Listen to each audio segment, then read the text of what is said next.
an engine reborn. That's how Japanese automaker Toyota introduced plans to cast a futuristic spin on the traditional internal combustion engine. During a 3-hour presentation at a Tokyo hall Tuesday, the car manufacturer Giant announced it would offer lean, compact engines that also run on so-called green fuels like hydrogen and bioethanol, or get paired with zero-emissions electric motors in hybrids. This comes as many competitors in the auto industry are pushing for fully electric vehicles.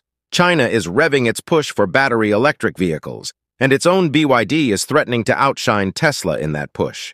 Toyota's chief executive Koji Sato said, "The engine is optimized for the electrification era, with hopes of helping push the world into carbon neutrality."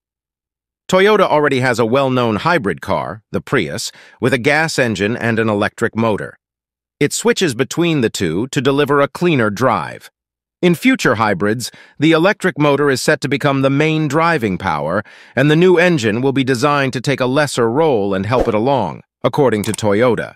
Domestic allies, Subaru Corp., and Mazda Motor Corp., both preparing ecological engines designed to meet the inevitably upcoming stringent emission standards, joined Toyota's presentation billed as a multi-pathway workshop. "Each company wants to win, but we can be faster if we work together," said Sato.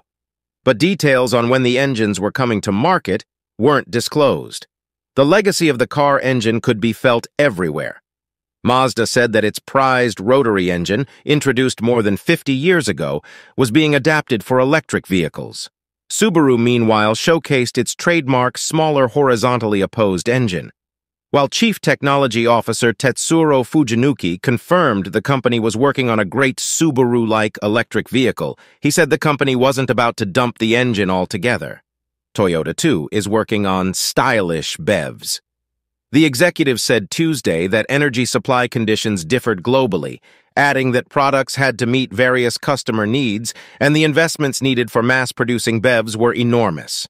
Toyota officials also repeatedly noted that 5.5 million jobs were at stake in the overall supply chain for vehicle production in Japan nowadays, so a sudden shift to electric cars wasn't economically possible or socially responsible. Takahiro Fujimoto, a professor of business at Waseda University, believes electric vehicles are a key solution for reducing emissions, but they still have weak points, such as large amounts of emissions produced while making lithium-ion batteries, a chief component. In Japan, for instance, commuters use trains, so that may be a better ecological choice for transportation, Fujimoto said. "At the very least, I believe the proliferation of and innovations in BEVs are definitely needed. But that argument is logically not the same as saying that all we need are BEVs," he said. "Uncertainties remain, spanning research and development, as well as social, political, and market conditions," said Fujimoto. "The carbon neutrality the world is aspiring toward isn't likely attainable for decades to come. It's going to be a long marathon race," he said. Kindly, subscribe, and share your thoughts in the comments section.